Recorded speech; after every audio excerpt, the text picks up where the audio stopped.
Most of us can't do that for more than 2 seconds without looking away. We glance at ourselves to check, is there something in my teeth? Is my hair okay? Is this outfit doing what I needed to do? And then we move on. We don't stay, we don't witness. That flinch away from your own reflection is not modesty. That is what shame feels like in the body. And today I'm going to teach you a ritual that repatterns it. Hi, I'm Melanie. I'm your witchy mother. I help women who left control-based systems remember their own power and live it daily. Through sovereignty, practical witchcraft, and truth-telling you can feel in your body. Today I'm teaching you the morning mirror blessing. It's a ritual that takes about 5 minutes. You will hate parts of it. That's how you know it's working. This is practical witchcraft for women who were taught that looking at themselves too long was vanity. And today we're talking about why the mirror feels like a threat. Here's what I want you to understand before we get into the ritual itself. The discomfort that you feel when you really look at yourself, when you hold your own gaze in a mirror for longer than a passing check, you're not being weird. That's a pattern that was installed. Think about the messages most of us got growing up, especially in religious households. Vanity is a sin. Don't be vain. Don't admire yourself too much. Modesty isn't just choosing clothing that covers everything. It's about not thinking too highly of yourself, not spending too much time on your appearance, not loving what you see too openly. And underneath all of that is a very effective mechanism. If you can make someone fundamentally uncomfortable with their own reflection, you've made it very hard for them to fully inhabit themselves. A woman who can't look herself in the eye is a woman who can't fully trust herself, claim herself, or protect herself. That's not accidental. That's a feature. The mirror practice I'm teaching you today is ancient. Mirror magic has been part of folk traditions across cultures for thousands of years as a tool for truth-telling, for protection, for seeing what is real. In folk magic, the mirror is not associated with vanity. It's associated with clarity, with witness, with the reflection of what is actually there. And today, we're reclaiming it. Anointing yourself isn't a religious ceremony that requires permission. It's a folk practice that says, this is holy ground.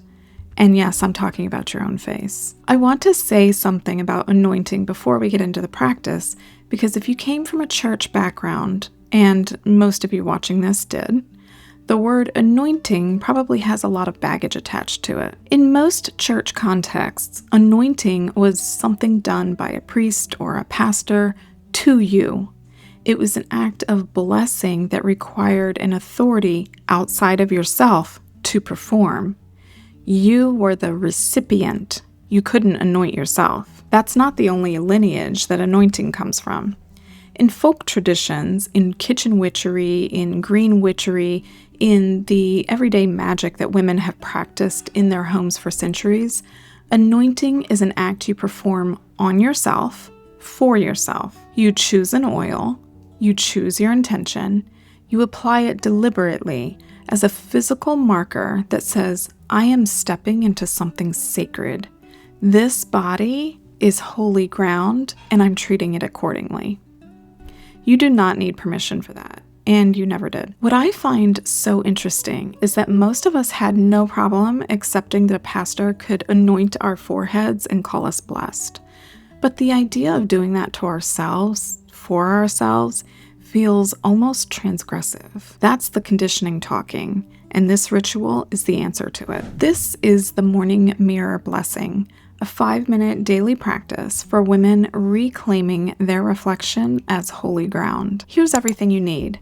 A mirror, any size. A small hand mirror works perfectly. A jar of coconut oil, olive oil, or whatever oil you have. Rose oil is cool if you have it. I've got a Goddess Prosperity oil. And 5 minutes in the morning, before your phone, before your email, before you perform yourself for everyone else. Here's the practice. Light a candle if you have one. This isn't required, but it signals to your body that you're entering a sacred space. It's different from checking your reflection. It's different from scrolling. It's sacred. Step 2 is to stand or sit in front of your mirror. take one slow breath and look at yourself.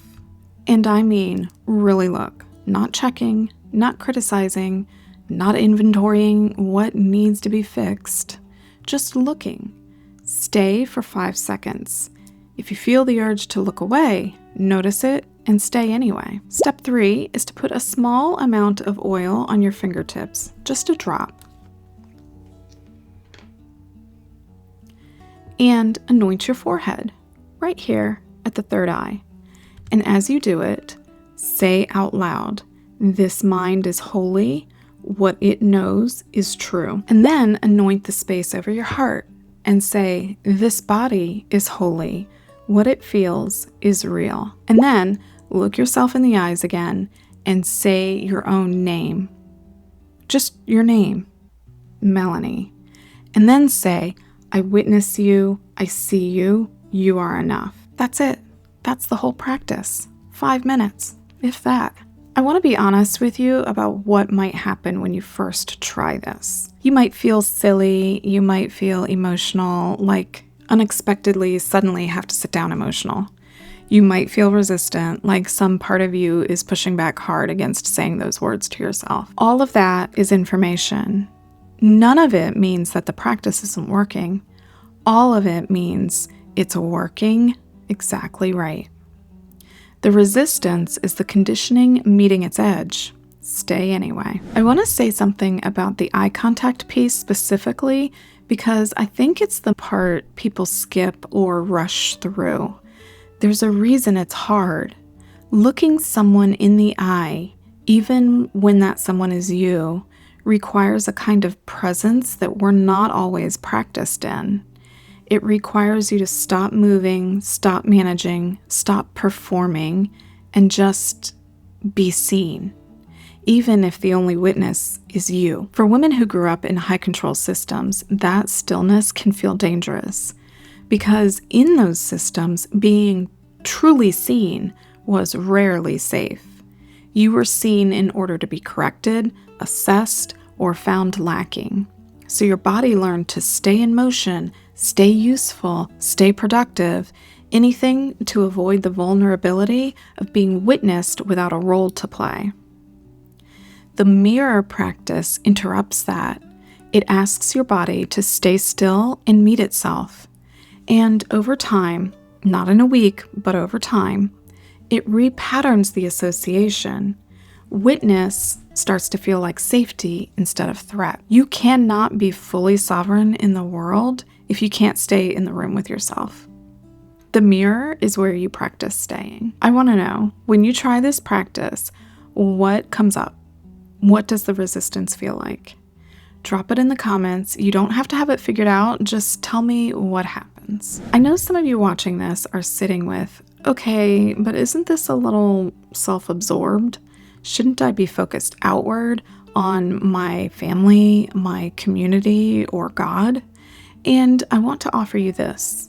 The women I work with who are the most depleted, the most overextended, the most exhausted, are the ones who never learned to witness themselves, who poured and never refilled, who were so focused outward that they lost the thread back to their own interior. You cannot love well from a woman who has disappeared. 5 minutes at a mirror every morning is not self-absorption. It's maintenance. It's the thing that makes everything else possible. The candle has to be lit before it can give light.